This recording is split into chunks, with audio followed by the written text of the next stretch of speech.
Bismillahirrahmanirrahim. Assalamualaikum warahmatullahi wabarakatuh. Innal hamdalillah nahmaduhu ta'ala wa nasta'inuhu wa nastaghfiruh wa na'udzu billahi min shururi anfusina wa sayyiati a'malina. May yahdihillahu fala mudilla lahu wa may yudlil fala hadiya lahu. أشهد أن لا إله إلا الله وحده لا شريك له وأشهد أن محمدا عبده ورسوله صلى الله عليه وعلى آله وصحبه والتابعين وتابع التابعين ومن تبعهم بإحسان إلى يوم الدين. يا أيها الذين آمنوا اتقوا الله حق تقاته ولا تموتن إلا وأنتم مسلمون.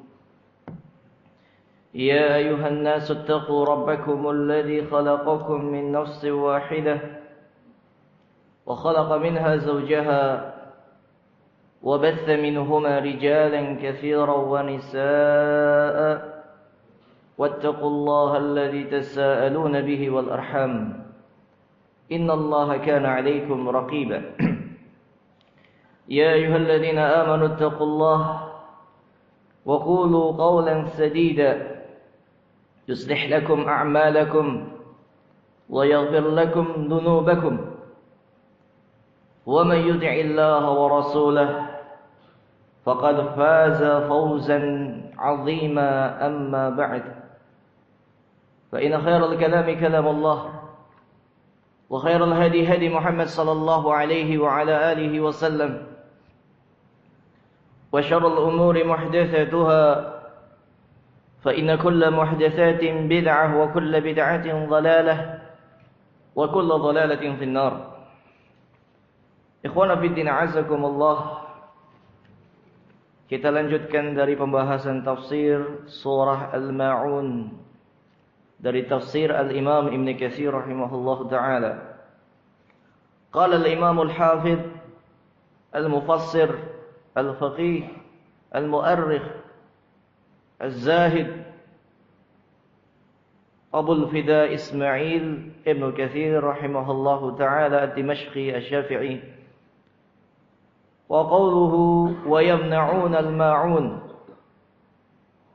di mana sifat orang-orang yang mendustakan agama Allah telah disebutkan pada kesempatan yang lalu, yaitu orang-orang yang menyia-nyiakan anak yatim, menzalimi anak yatim, tidak semangat dan tidak memberikan semangat untuk memberikan makan kepada orang-orang miskin, dan juga celaka pula bagi orang-orang yang salat, yaitu orang-orang yang terhadap salatnya dia lalai. Dia hanya menginginkan dengan salatnya supaya dilihat oleh manusia. Wa yamna'unal ma'un. Apa makna yamna'un al-ma'un? Ay, kata al-Imam Ibnu Katsir, yaitu la ahsanu ibadata rabbihim, yaitu mereka tidak memperbagus ibadahnya terhadap Rabb mereka, terhadap Allah Subhanahu wa taala. Tidak mencocokkan ibadahnya dengan sunnah Rasul sallallahu alaihi wasallam. Wala ahsanu ila khalqih, dan tidak pula mereka berbuat baik, berbuat ihsan kepada makhluk-makhluknya Allah, hatta wala bi'arati ma yuntafa'u bih wa yusta'anu bih, sampai-sampai dia tidak mau memberikan apa-apa yang dianggap sepele dari benda-benda yang bermanfaat atau yang orang bisa mendapatkan manfaat darinya, walaupun menurut kita itu sepele. Ma'a baqa'i ainihi wa ruju'ihi ilaihim, walaupun barang tersebut masih utuh dan bisa kembali kepadanya. Jadi wa yamna'unal ma'un, mereka tidak memperbagus peribadahan kepada Allah, tidak memperbagus muamalah mereka terhadap makhluk-makhluknya Allah, bahkan tidak mau memberikan hal-hal yang bermanfaat, tidak mau memberikan hal-hal yang bisa menolong makhluk-makhluk Allah, walaupun dengan hanya meminjamkan bisa kembali barangnya. dan masih utuh barangnya. Dipinjam saja, Masya Allah tidak mau. Ada istilah, daripada saya kasih, daripada saya pinjamkan, mendingan saya buang. Subhanallah, ini begitu orang yang sangat congkak. Orang yang sangat sombong. Fahaulai liman'iz zakah wa anwa'il qurbat aula wa aula. Maka orang-orang yang mereka tidak mau mengeluarkan zakat dan tidak mau melakukan hal-hal yang bisa mendekatkan diri kepada Allah, maka orang tersebut adalah yang paling berhak untuk mendapatkan gelar yukadzibu biddin, yaitu mendustakan agama. Tidak mau mengeluarkan zakat, bahkan tidak tahu zakat itu apa. Sehingga ikhwan fillah azakumullahu jami'an, di mana rukun Islam, salah satu rukun Islam adalah menunaikan zakat. Sehingga ketika kita sudah memiliki harta, ilmuilah tentang ilmu zakat. Ketika kita sudah memiliki harta emas atau perak, kita harus mengetahui berapa kadarnya yang harus kita keluarkan untuk berzakat, kepada siapakah kita harus berikan zakat tersebut. Jika kita memiliki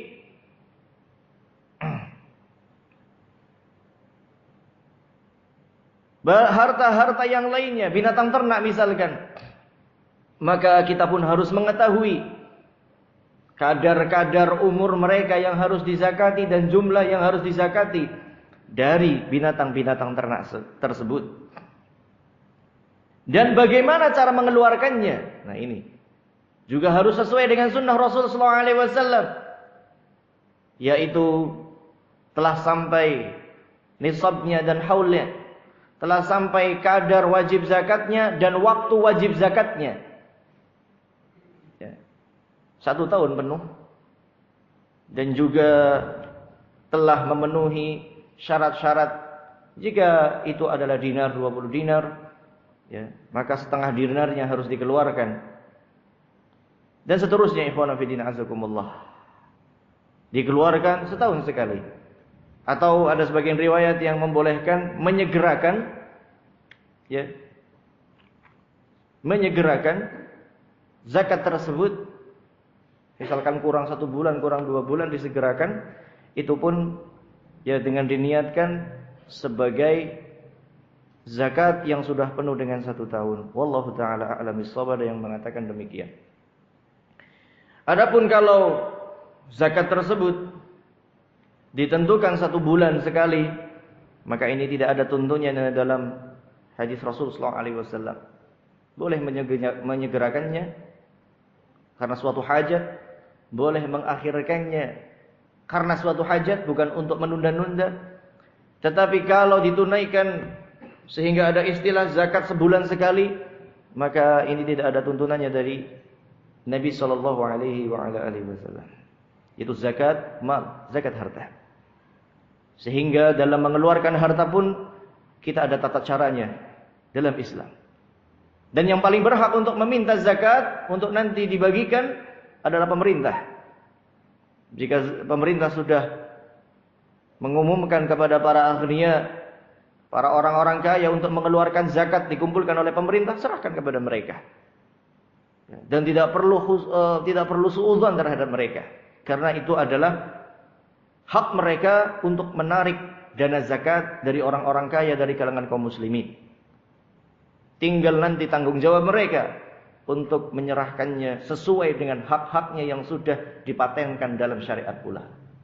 Kalau tidak disalurkan kepada yang berhak secara syar'i, maka tanggung jawabnya di hadapan Allah Subhanahu wa taala. Waqad qala Ibnu Abi Najih, dan telah berkata Ibnu Abi Najih an Mujahid, dari Mujahid, qala Ali al-ma'un az-zakat, itu orang-orang yang tidak mau mengeluarkan zakat. Mereka lah orang-orang yang mendustakan agama. Wa kadza rawahu as-Sudi an Abi Shalih an Ali wa kadza ruwiya min ghairi wajhin an Ibnu Umar. Demikian pula diriwayatkan dari Abi Shalih dari Ali bin Abi Thalib dan juga dari Ibnu Umar.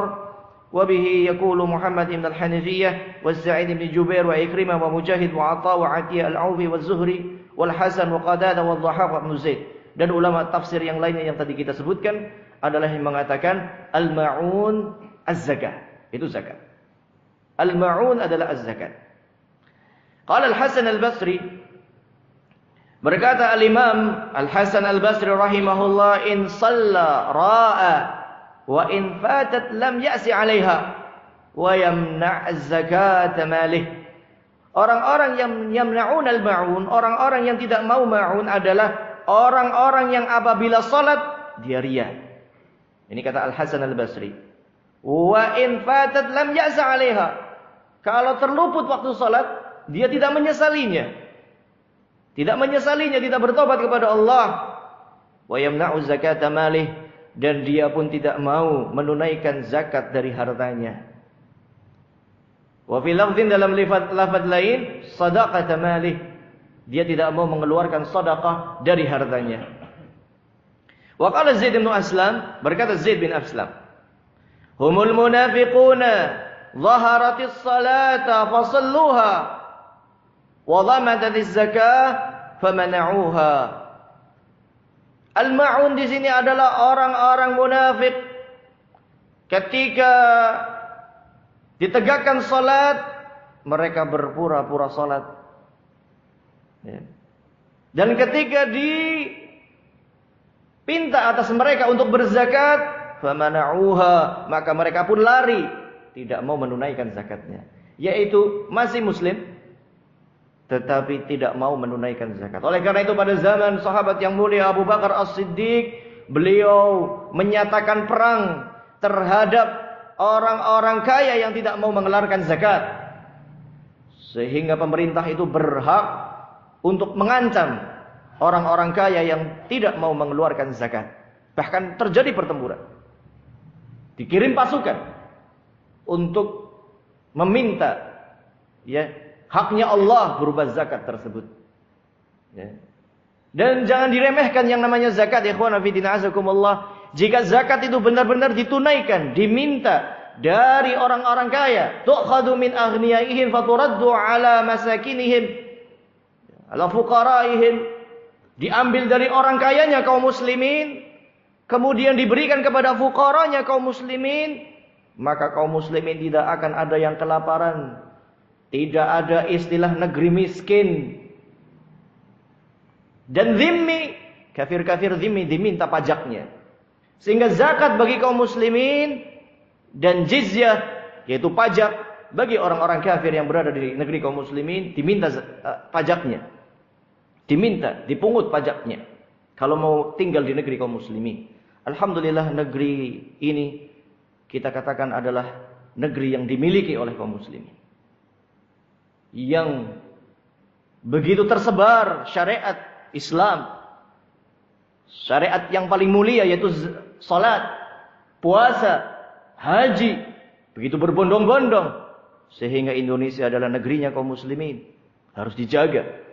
Sehingga orang-orang kafir yang tinggal di negeri Indonesia, pemerintah berhak untuk mengambil pajak dari mereka dan mengambil zakat dari kaum muslimin, diberikan kepada orang miskinnya kaum muslimin sesuai dengan asnaf az-zakah.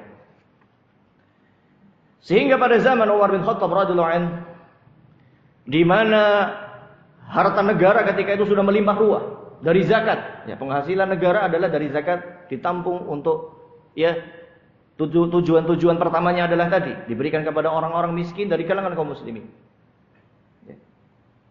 Kemudian ada juga harta-harta rampasan perang yang digunakan untuk keperluan-keperluan negara, dan juga ada penghasilan-penghasilan negara. Sehingga pada zaman Umar bin Khattab menguasai kota Irak,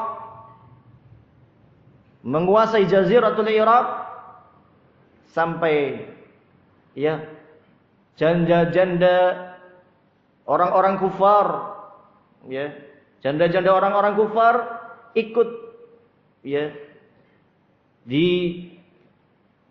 diberi santunan oleh sahabat yang mulia Umar bin Khattab radhiyallahu anhu, diambil dari pajak dari orang-orang kafir tersebut, kemudian kembali kepada orang-orang kafir yang miskin. Ini subhanallah. Beliau memungut jizyah, pajak dari orang-orang kafir karena itu perintah Allah, ibadah terhadap Allah sehingga barokahnya akan tumbuh. Dan subhanallah digunakan untuk apa? Digunakan untuk bahkan menghidupi janda-janda dan anak-anak yatim yang dulu suami atau bapaknya tewas ketika bertempur dengan kaum muslimin. Subhanallah. Tidak ada negara manapun, misalkan perang Belanda perang lawan Indonesia, orang Indonesia ya banyak yang meninggal dunia misalkan, ada janda, ada anak-anak yatim, boro-boro mereka untuk memberikan santunan, boro-boro. Bahkan harta selama berapa? 200 apa 350 tahun? Berapa? 350 tahun dijajah haulal kufar Belanda itu, Holandi itu. Harta Indonesia yang melimpah ruah diboyong ke sana untuk memperkaya diri sana. Tapi coba kalau yang menguasai sebuah wilayah adalah kaum muslimin, khalifahnya seperti Umar bin Khattab radhiyallahu an, ketika menguasai Irak, diduduki kota Irak, yang muslim diminta zakatnya, dibagikan untuk fuqaranya kaum muslimin. Yang kafirnya diminta jizyahnya, pajaknya, kemudian digunakan untuk menyantuni janda-janda, orang tua, ya, dan korban perang ketika melawan kaum muslimin. Enggak rahmat bagaimana yang namanya Islam ini, ikhwan fillah azakumullah. Sehingga enggak ada sejarahnya kaum salaf, para sahabat itu berkhianat dalam pertempuran, tidak pernah. Bahkan luar biasa kasih sayang mereka. Sampai dalam sebuah riwayat ketika kaum muslimin membawa pasukan yang besar ke Syam, melewati suatu kampung, kemudian karena ramainya kaum muslimin tersebut, ada antara anak dan ibu yang non muslim tentunya terpisah oleh barisan pasukan kaum muslimin. Maka salah satu sahabat yang mulia langsung mengambil anak kecil tersebut dan mencarikan ibunya. Ibunya mana? Ibunya mana? Dicarikan ikhwan fillah azakumullah, kemudian menyampaikan hadis. La yadkhulul jannah may yufarriqu baina waladin wa walidihi. Tidak akan masuk surga orang-orang yang memisahkan antara anak dan ibunya. Maka para sahabat ketika berperang sekalipun menjaga adab-adab syar'i. Ada anak menangis, ini ibunya mana ini? Pasti punya ibu. Diambil, dicarikan, ini anak siapa? Dicari coba. Dalam keadaan mau bertempur ini. Bagaimana tidak rahmat kaum muslimin? Luar biasa keadaan kaum muslimin ini. Di dalam masalah pertempuran pun mereka paling beradab, paling sopan, paling ya menjalankan ketentuan-ketentuan yang sudah disyariatkan dalam Islam. Yang namanya perang jihad fisabilillah itu adalah ibadah sebagaimana salat, zakat, puasa, haji. Jihad adalah ibadah. Sehingga ketika itu adalah ibadah, ada rukunnya, ada syaratnya, ada wajibnya, ada adab-adabnya, ada pembatalnya. Seperti layaknya salat, seperti layaknya puasa. Karena itu adalah ibadah. Sehingga ketika orang mau berjuang fisabilillah harus mengetahui syarat, rukunnya, wajibnya, sunnahnya, makruhnya, pembatalnya. Hal-hal yang tidak boleh dilakukan di dalamnya. Tata caranya. Semuanya itu ikhwan fillah azakumullah dibahas oleh para ulama di dalam kitabul jihad. Di dalam kitab-kitab fikih kaum muslimin. Sehingga kalimat jihad bukan kalimat yang mengerikan. Kalimat jihad adalah kalimat ibadah kepada Allah Subhanahu wa taala. Sehingga orang yang mau melaksanakannya pun harus tahu agama. Jangan cuma modal semangat, bawa pedang, datang ke gereja. Ini orang pengecut seperti itu. Pengecut. Ya. Dan bikin onar. Kita lagi aman, adanya perjanjian damai. Kemudian mereka mengadakan pengerusakan. Mencoreng-moreng muka kaum muslimin.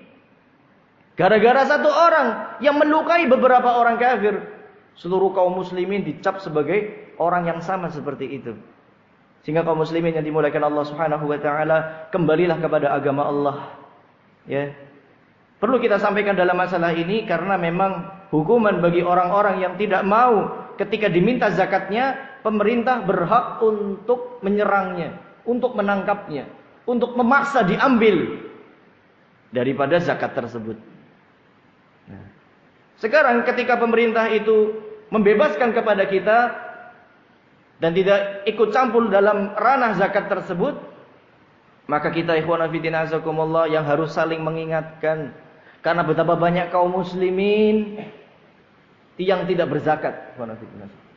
Kalau seluruh kaum muslimin, padahal banyak kaum muslimin yang kaya, itu berzakat. Tidak ada kaum muslimin yang miskin, nggak ada. Nggak ada ikhwan fillah azakumullah. Tidak ada di negeri kaum muslimin, kemudian kaum musliminnya malah menjadi kuli, orang kafirnya malah menjadi bos, nggak ada. Di dalam tuntunan syariat Islam itu ada ketentuan-ketentuannya. Ketika negeri itu adalah negeri kaum muslimin, orang-orang kafir tidak boleh menjadi bos di situ. Enggak boleh. Ya walaupun kita boleh untuk bekerja di perusahaan mereka. Tetapi kalau negeri yang diatur dengan sesuai dengan ketentuan-ketentuan yang ada di dalam syariat, tidak boleh mereka menguasai perekonomian di dalam suatu negara. Bahkan untuk membuat rumah saja, itu tidak boleh mengalahkan rumahnya kaum muslimin. Ada bertetangga, satunya muslim, satunya kafir. Yang kafir tingkat 3, yang muslim duduk reot, gak boleh. IMB ditolak, hancurkan. Itu pemerintah muslim. Subhanallah. Tidak boleh membuat jendela yang lebih tinggi dari jendelanya kaum muslimin. Itu ada aturannya.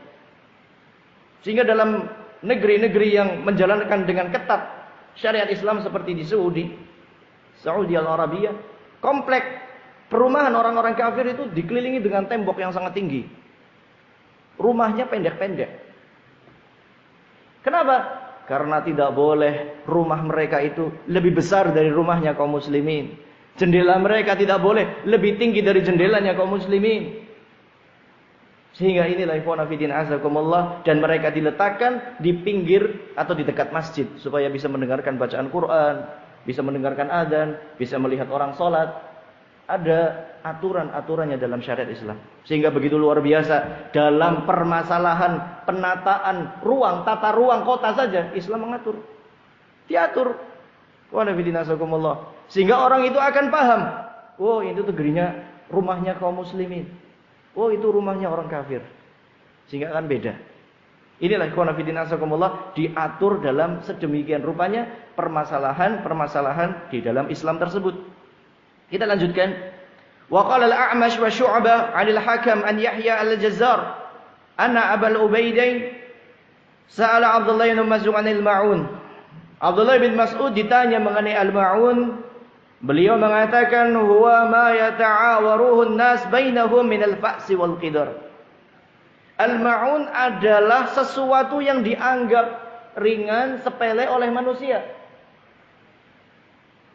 Dicontohkan min al-fa'si wal qidar, yaitu satu cangkul atau satu timba atau satu cangkul dari makanan. Tidak mau meminjamkan saja tidak mau, apalagi memberikan. Maka orang-orang yang mendustakan agama adalah yang seperti ini. Yang tidak mau memberikan, wong dia panen gabahnya itu bertonton. Untuk ngasih satu timba saja dia nggak mau. Untuk minjemkan orang miskin satu timba saja nggak mau. Inilah pendusta-pendusta agama. Ya. Sehingga kaum muslimin yang dimuliakan Allah Subhanahu wa taala, di dalam Islam itu begitu luar biasa. Bukan hanya disyariatkannya zakat, tetapi cara penyampaiannya pun harus yang syar'i. Jangan zakatnya 1 miliar, dibaginya 10 ribuan. Yo nggak ada bekasnya. Kalau mau ngitung zakat, mau bagi zakat, kalau kita zakat yang 1 miliar, hitung keperluan orang miskin, UMR di suatu daerah, dalam 1 tahun berapa? Dikasih UMR 1 tahun itu. Sehingga perhitungan kalau kita mau menunaikan zakat, dan zakat itu berlebih, beda kalau zakatnya memang hanya cukup mungkin 1 juta, 2 juta, tinggal berikan saja semuanya. Tapi kalau kita zakatnya sampai bermiliar-miliar, kita hitung. kebutuhan satu keluarga dalam 1 tahun. Terkait makanannya, minumannya, pakaiannya, kontrakannya. Ditanggung, diberikan semuanya. Sehingga akan terangkat dari kemiskinan. Itulah salah satu solusi, ikhwan fillah azakumullah. Kenapa sekarang ini banyak orang zakat, tetapi nggak ada bekas pada orang-orang miskin? Karena seperti bagi recehan, 5.000, 10.000 rebutan sampai ada yang mati. Tetapi tata cara yang diajarkan oleh Islam adalah kebutuhan 1 tahunnya.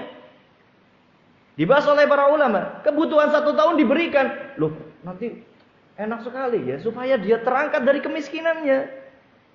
Bukan untuk ria, bukan untuk bagi-bagi uang, bukan. Yang namanya zakat untuk mengentaskan kemiskinan. Coba kalau ada orang yang lagi kesusahan, dibantu kontrakan 1 tahun, makanan 1 tahun, pakaian 1 tahun, kebutuhan 1 tahun.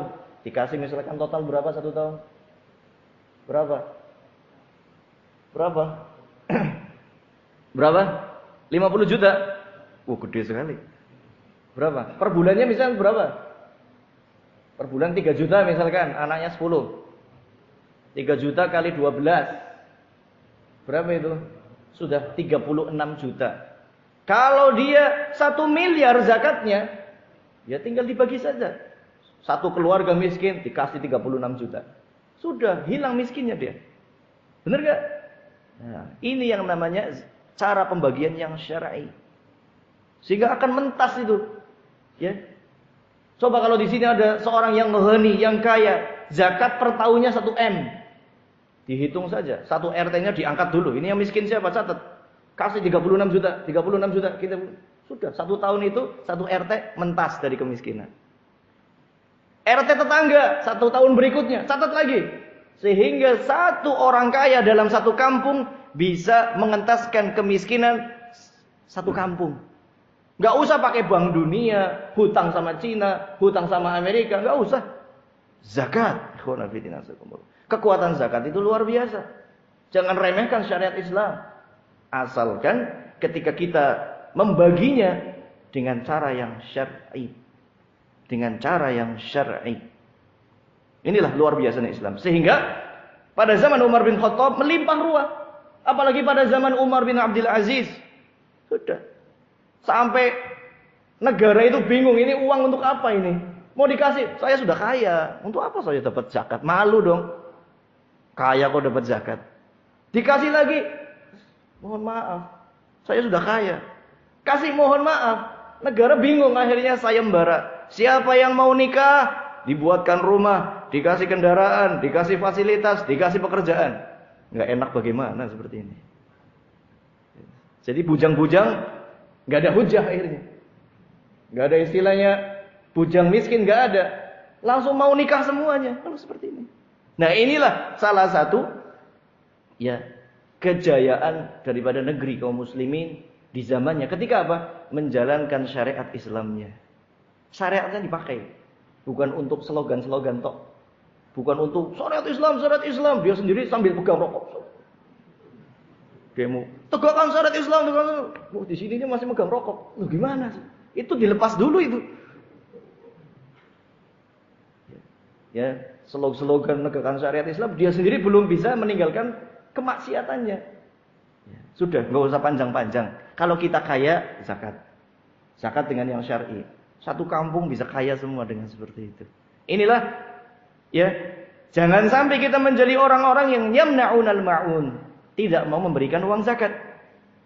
Ya. Wa qala al-Mas'udi an Salamah bin Kuhail an Abil Ubaidain, su'ila Ibnu Mas'ud anil ma'un. Ditanya Ibnu Mas'ud mengenai al-ma'un.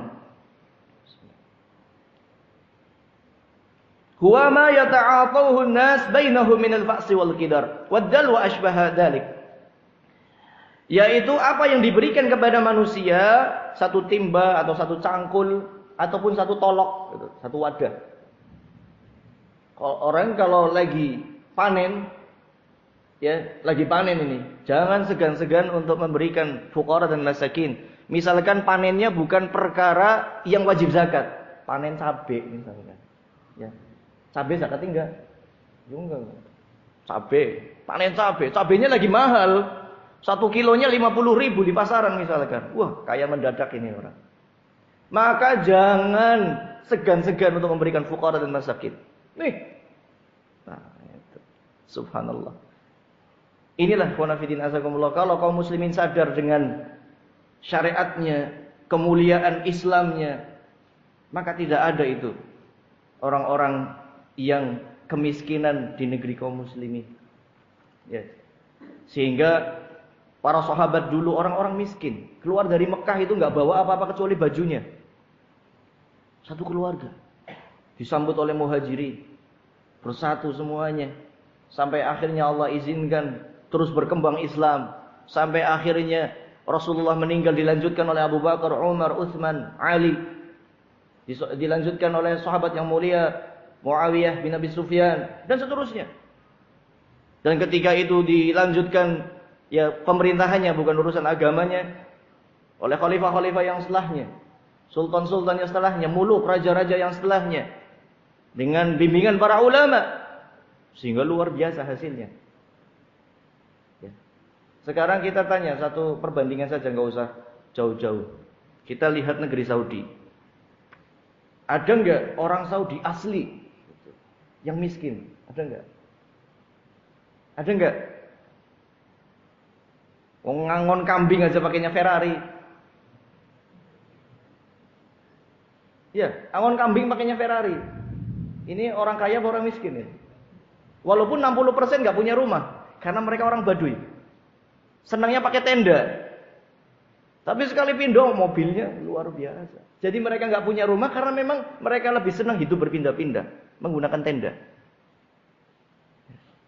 Sehingga kaum muslimin yang dimuliakan Allah, ya, kerja mereka sangat ringan, tetapi hartanya melimpah. Kenapa? Ibadah kepada Allah, mengagungkan syariat Allah, memakai syariat Allah, aturan Allah ditaati, akan melimpah.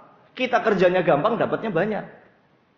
Ya, inilah ikhwan fillah azakumullah, suatu anugerah yang tidak diduga-duga. Kalau pikiran manusia, padang pasir, ada apa sih? Tumbuhan gak bisa tumbuh. Rupanya di bawahnya minyak yang melimpah ruah. Minyak yang melimpah ruah. Dengan minyak tersebut bisa membuat macam-macam. Air laut bisa disuling jadi air tawar. Kereta api tinggal pesen saja. Pesawat tinggal pesen saja. Nggak usah rumit-rumit belajar agama saja. Allah berikan rizki, butuh apa? Butuh gedung, bayar tuh Jerman. Ini dibangun gedungnya. Butuh kereta api, bayar itu Jepang. Ini dibayar. Buat kereta api. Inilah luar biasa ikhwan fillah azakumullah. Jadi bos. Ya. Orang yang cuma gembala kambing, tanahnya tandus, nggak punya rumah, tapi bisa jadi bos. Ya. Bisa membeli teknologi-teknologi yang ada.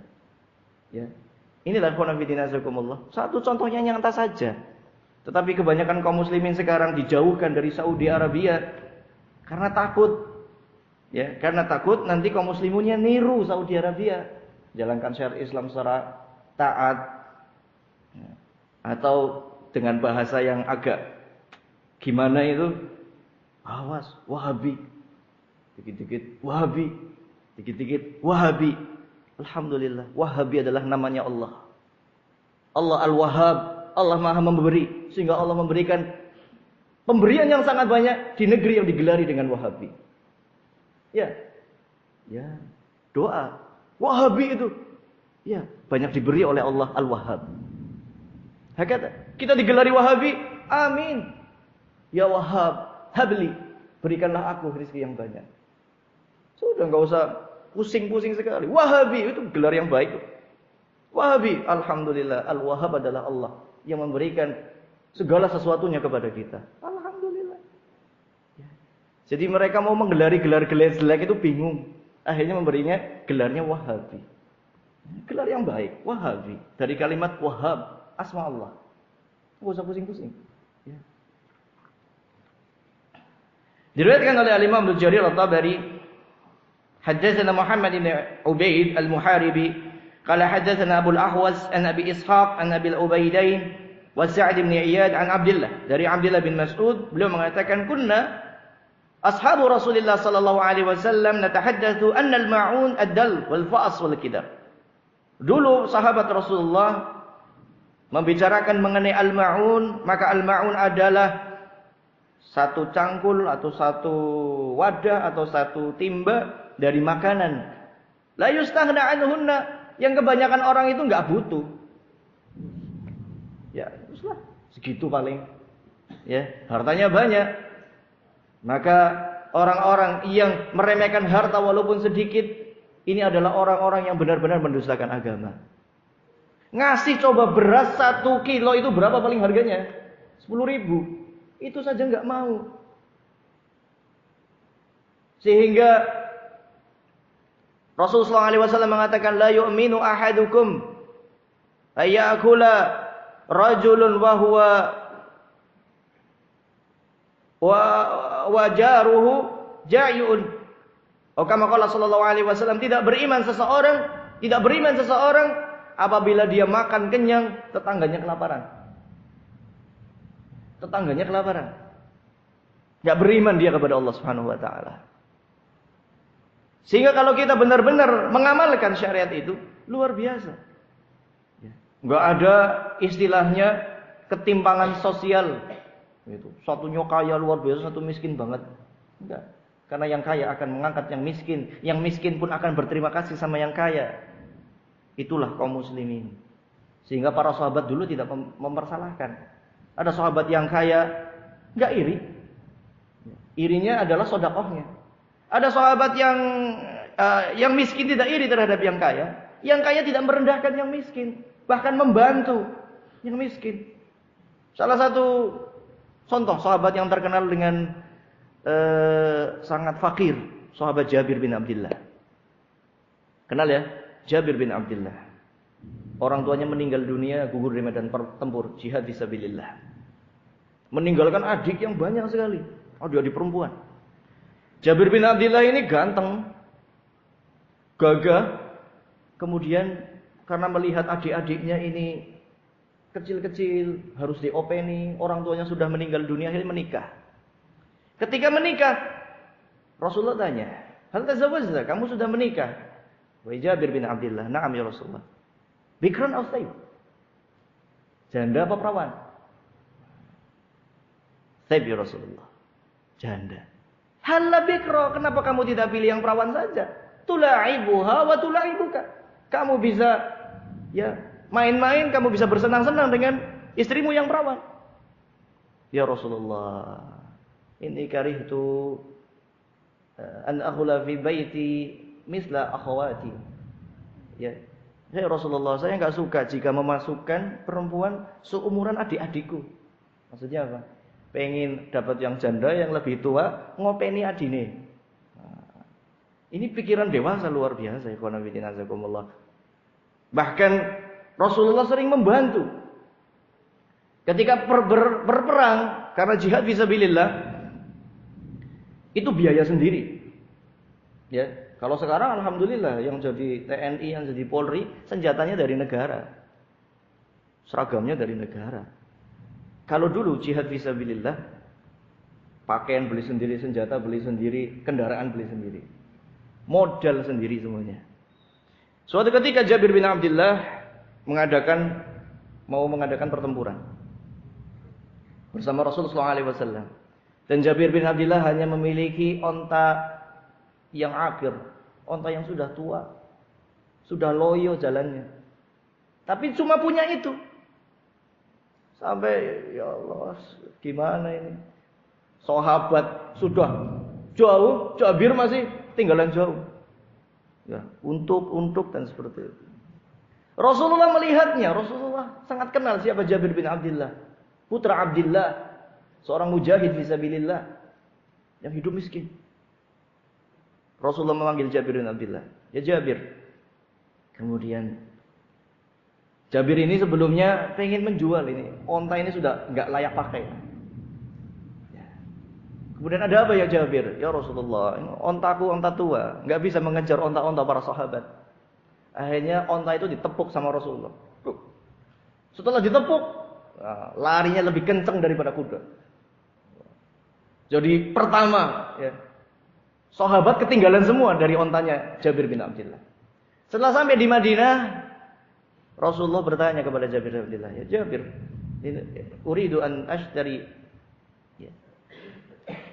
Aku ingin membeli itu ontamu. Enggak jadi Rasul. Ontanya jadi seger lagi. Ini enggak jadi. Subhanallah. Inilah keadaan para sahabat. Yang miskin itu tidak iri sama yang kaya-kaya. Bahkan berusaha. Yang kaya bisa jihad fisabilillah, bisa menggunakan kendaraannya untuk berjuang di jalan Allah. Kalau sekarang belum ada jihad yang syar'i. Gunakan kendaraan untuk taklim. Itu fisabilillah. Yang punyanya sepeda butut, digunakan. Saya nggak mau kalah sama yang punya mobil, yang punya motor. Punyanya sepeda butut, pakai sepeda butut. Bismillah. Tetapi ikhwan fillah azakumullah, man salaka tariqan yaltamisu fihi ilman, sahalallahu lahu bihi tariqan ilal jannah. Barang siapa yang menempuh jalan untuk menuntut ilmu, Allah akan mudahkan dia masuk surga. Yang jalan kaki, yang berkendara, yang ngontel, yang bermotor, yang bermobil, semuanya digunakan untuk fisabilillah. Ini adalah gambaran ikhwan fillah azakumullah. Bahkan para sahabat tidak segan-segan untuk membantu. Yang bisanya membantu beras sedikit, bantu. Yang bisanya membantu sesuatu, diangkatkan bebannya, diangkatkan bebannya. Demikian ikhwan fillah azakumullah. Tafadhal dikumandangkan azan terlebih dahulu. Ikhwan fillah azakumullah. Demikian tafsir daripada surah Al-Ma'un, dan telah dibawakan tadi perbedaan periwayatan mengenai Al-Ma'un. Dan intinya ikhwan fillah azakumullah, ayat tersebut menceritakan mengenai para pendusta-pendusta agama yang mereka mengaku beragama, zahirnya salat, tetapi tidak memiliki sifat-sifat sebagai berikut. Tidak menyantuni anak yatim, tidak sayang terhadap anak yatim, tidak memberikan makan kepada fakir miskin. Dia pun lalai dari salatnya, ria ketika salat, dan juga tidak mau memberikan hal-hal yang bisa menolong orang lain, walaupun hanya mungkin secangkir minuman, walaupun hanya mungkin sekedar sepiring makanan, berikanlah. Betapa banyak orang yang membutuhkannya. Apalagi sedekah-sedekah yang lebih banyak lagi. Di dalam hadis yang diriwayatkan oleh Imam Ahmad, Rasulullah bersabda dari Amr bin Abasah, "Man bana masjidan liyudhkarallah fihi, banallahu lahu baitan fil jannah." Barang siapa yang membangun masjid untuk supaya digunakan untuk berzikir kepada Allah, salat, untuk ta'lim, Allah akan bangunkan dia rumah di surga. Termasuk membangun masjid itu adalah memuliakan masjid. Apa yang kurang dari fasilitas masjid dipenuhi. Bahkan di dalam riwayat At-Tabrani, man wada'a hajaran fi bina'il masjid, banallahu lahu baitan fil jannah. Kama qala sallallahu alaihi wasallam. Barang siapa yang meletakkan satu batu untuk membangun masjid, Allah akan bangunkan bagi dia rumah di surga.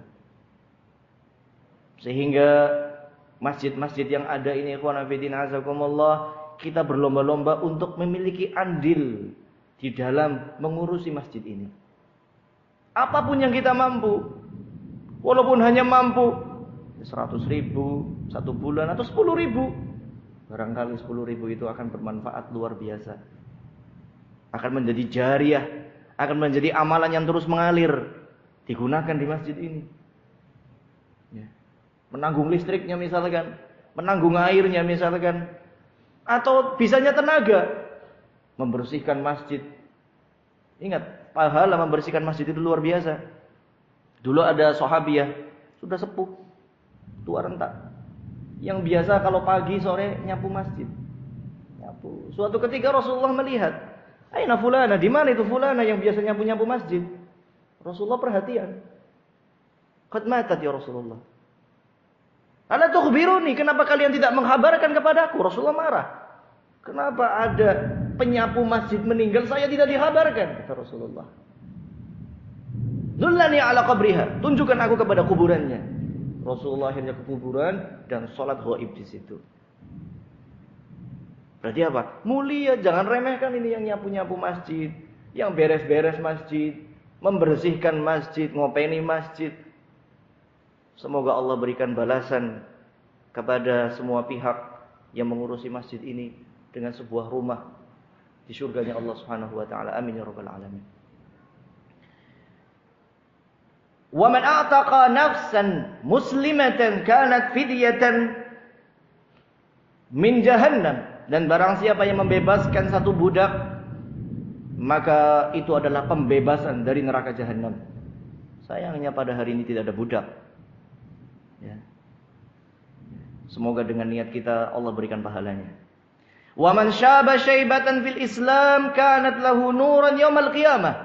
Dan barang siapa yang memiliki rambut uban di masa Islamnya, maka uban tersebut akan menjadi cahaya pada hari kiamat. Ya. Dalam riwayat lain disahihkan oleh Al-Albani rahimahullah, "May yushibul muslim syaibatan fil Islam illa rafa'allahu bihi darajah wa hatta anhu khati'ah." Barang siapa yang tumbuh satu rambut uban, kemudian ya dia mensyukurinya, maka Allah Subhanahu wa taala akan mengangkat derajat dia di surga dan akan menghapuskan dosa-dosanya. Dihitung aja ubannya ada berapa. Terangkat derajatnya, dosa-dosanya dihapuskan. Uban. Oleh karena itu di dalam Islam, syaib, uban adalah kewibawaan, derajat yang tinggi, sehingga kita tidak boleh diitem-item gitu ya. Rasulullah SAW melarang, istanibus sawad, hindari pewarna hitam. Kalau memang mau dipewarna yang sunnah, kuning atau merah atau coklat, ya, tafadhal silahkan, dipersilahkan seperti itu. Mau yang agak kuning-kuning, agak merah, apa yang coklat, silahkan. Demikian yang dilakukan oleh Abu Bakar Siddiq radhiyallahu anhu. Dengan perintah Rasulullah, ketika melihat Abu Bakar As-Siddiq itu sudah mulai ubannya banyak, ya, kemudian Rasulullah memerintahkannya untuk dikasih pacar, yaitu dikasih apa itu? Hina. Ya, diwarnai lah. Diwarnai dengan warna ya kuning atau merah atau coklat. Yang penting tidak tasyabuh seperti anak pang ya. Itu rambutnya kayak anak pang, jangan. Sangat berbeda pewarnanya. Jadi pewarnanya pewarna yang alami lah. Tentu antum lebih paham, insyaallah. Karena apa? Untuk menjaga shape tersebut, uban tersebut. Jangan remehkan satu uban. Satu uban, satu derajat di surga dan dihapuskan dosa-dosanya. Jangan remehkan. Saya yang belum beruban saja pengen kalau dengar di sini. Dicari-cari ubannya belum ketemu, subhanallah. Pengen, ngiri kalau lihat orang rambutnya ubanan semua. Ngiri gitu. Coba, jutaan ini rambut. Kalau kita ihtisab mengharapkan pahala dengan rambut ini, sudah berapa juta rambut putih kita, berapa juta derajat kita, berapa juta kesalahan yang dihapus dengan sebab uban, coba, uban. Subhanallah, luar biasa. Rasulullah SAW mensabdakan, ini adalah wahyu dari Allah. Dalam riwayat lain, man syaba syaibatan fi sabilillah kanat lahu nuran yaumal qiyamah. Barang siapa yang tumbuh rambut uban, dia habiskan untuk berjuang fisabilillah, ya, untuk jaga perbatasan, untuk menjaga keamanan, dia habiskan umurnya untuk menjaga keamanan negeri kaum muslimin, menjamin keamanannya orang-orang yang ibadah kepada Allah. Dia beruban karena itu, maka itu akan menjadi cahaya pada hari kiamat. Wa man rama bisahmin fabalagha fa asaba aw akhta'a kana kamu'diki raqabah min bani Ismail. Dan barang siapa yang melemparkan satu lemparan dengan panah ataupun dengan tombak untuk mengenai musuh, meleset atau kena, maka satu lemparan itu pahalanya seperti membebaskan budak dari kalangan Bani Ismail, dari keturunan Ismail. Kenapa disebutkan di sini? Karena nggak mungkin ya secara nasab Bani Ismail ada yang diperbudak. Bani Ismail, keturunan Nabi Ismail itu Quraisy. Quraisy itu tuan-tuan istilahnya. Jadi nggak ada istilah orang Quraisy jadi budak, itu nggak ada. Sehingga apa? Kalaulah ada, harganya sangat mahal. Harganya sangat luar biasa, ikhwan fillah azakumullah. Di dalam riwayat lain, man wulida lahu thalathatu aulad fil Islam famatu qabla an yablughul hinath adkhalahu Allahu al-jannah bi fadli wa rahmatih iyyahum. Barang siapa yang punya anak 3 kemudian meninggal dunia, belum balik meninggal dunia, Allah akan masukkan orang tuanya ke dalam surga. Ya, ke dalam surganya Allah Subhanahu wa taala. Demikian rentetan-rentetan hadis. Amalan-amalan dikarenakan apa? Semuanya membutuhkan yang namanya al-ma'un, kebaikan yang diberikan kepada mereka. Seorang yang membebaskan budak, dia harus mengeluarkan. Kalau budak itu bisa 10.000 dirham. Kalau diuangkan mungkin ya 300 jutaan lah. 200-300 juta satu budak. Ya. Untuk bisa membebaskan, ya mengeluarkan uang segitu. Tetapi itu sebagai pembebasan dari neraka jahanam. Punya anak 3, diurusi, dikasih makan, dikasih nafkah, butuh yang namanya ya korban kita untuk apa? Untuk memberikan nafkah, harta kita. Membangun masjid butuh harta, untuk apa? Untuk membangunnya. Ya. Sehingga ikhwan fillah azakumullah, jangan termasuk kita yamna'unal ma'un, naudzubillah min dzalik. Jangan sampai kita menjadi orang yang tidak mau memberikan kebaikan walaupun sedikit. Apapun yang kita bisa berikan, semampu kita berikanlah. Ya. Berikanlah kebaikan tersebut. Dan mungkin ada kalanya kita tampakkan, ada kalanya kita sembunyikan kebaikan tersebut. Ya. Dikarenakan wa in tubdus shadaqati fa ni'mahi wa in tukhfuha wa tu'tu al-fuqara fa huwa khairul lakum. Jika kalian nampakkan sedekah kalian, itu yang terbaik, insyaallah. Ditampakkan sedekahnya. Saya sumbang masjid ini sekian, di hadapan di sini. Misalkan habis taklim ini, tiba-tiba ada orang bawa 10 juta, saya sumbang untuk masjid. Yang pojok sana iri, wah, saya lebih kaya dari dia, masa saya kalah sih? 20 juta, bawa 20 juta. Itu yang diamalkan oleh para sahabat demikian. Kalau disemangati itu begitu. Karena apa? Untuk menarik sedekah yang lain. Ini fani'imah yang terbaik, sedekah yang terbaik. Wa in tukhfuha, dan kalau kamu sembunyikan sedekahmu, mungkin sedekahnya cuma 50.000, 10 juta ini. 50.000 nih. Malu ini. Wa tu'tuhal fuqara, dan langsung datang ke fuqara, masakin, dikasihkan ke fuqara. Wa huwa khairul lakum. Ini lebih baik bagi hati kalian. Karena apa? Untuk menampakkan sedekah itu perlu jaga hati ini. Perlu menjaga hati, jangan sampai ria. Awalnya ikhlas, ketika dipuji ujub, batal sedekahnya. Ya, memang pahalanya besar sekali kalau kita menampakkan sedekah diikuti oleh orang yang lain. Tetapi ya, usahanya pun harus lebih keras untuk menjaga keikhlasan. Kalau nggak kuat, sembunyi-sembunyi.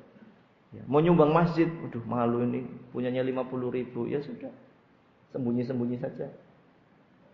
Ya, inilah ikhwan fillah azakumullahu jami'an, sehingga ketika kaum muslimin itu benar-benar menjalankan syariatnya, nggak ada istilah bakhil, nggak ada istilah ya merendahkan yang miskin atau yang miskin iri sama yang kaya. Karena apa? Saling membantu, bahu membahu. Bahkan sahabat ketika hijrah ke Madinah, ada sahabat yang langsung menawarkan, saya bagi harta saya ini, separuh untuk saya, separuh untuk kamu. Saya punya istri nih, pilih yang kamu suka, separuh untuk kamu, separuh untuk saya. Sahabat ini, istri dibagi juga, ditawarkan. Nah, sahabat ini, insya Allah tidak perlu.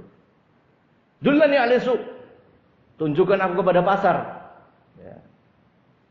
Akhirnya datang ke pasar, modal, nggak ada modal, datang ke pasar aja, bisa jadi kaya. Siapa itu? Rahman bin Auf, jadi saudagar kaya, nggak modal, sehingga kalau mau usaha itu jangan mikir nggak ada modal, Bismillah tawakkaltu 'ala Allah, datang ke pasar. Insyaallah kaya kayak Abdurrahman bin Auf. Ya. Kalau usaha aduh enggak ada modal. Enggak usaha-usaha yang seperti itu. Enggak usaha-usaha. Mikir modal sampai kapan? Akhirnya hutang. Hutang enggak mau ada yang minjami besar, akhirnya hutang ke bank. Nauzubillah min dzalik. Sehingga apa? Sudah tawakal 'ala Allah. Bismillah, datang ke pasar. Ya. Datang ke pasar, di situ akan terbuka pintu rizki. Subhanallah. Pasar itu berbagai macam pekerjaan sangat banyak. Sehingga ada sahabat yang ketika itu dititipi untuk menjualkan 1 ekor kambing, balik-balik bawa 3 ekor kambing. Loh, kamu disuruh jual kok malah bawa kambing 3? Iya, kambingnya Rasul saya jual. Setelah saya jual bisa beli 2. Saya jual lagi. Setelah saya jual lagi, saya beli 3. Ini 3. Gimana nih? Nah ini. Jadi sahabat pun punya otak bisnis. Ya, jalan ini, tawakalnya tinggi. Sehingga jangan malu ikhwan fillah azakumullah untuk mencontoh para sahabat, dikarenakan yang namanya sa'i ila amal, bekerja adalah sunnah para nabi dan para rasul. Yang penting kita jaga kehalalannya, kita jaga adab-adabnya, kita jaga jangan sampai lalai untuk beribadah kepada Allah Subhanahu wa taala, dan jangan lupa zakat, sedekah. Zakat, sedekah. Ditambahkan yang terbaik. Kalau enggak juga enggak apa-apa, itu juga terbaik. Silahkan ya, kita amalkan masing-masing untuk diri kita, keluarga kita. Subhanallahumma wa bihamdik, asyhadu an la ilaha illa anta astaghfiruka wa atubu ilaik. Wassalamualaikum warahmatullahi wabarakatuh.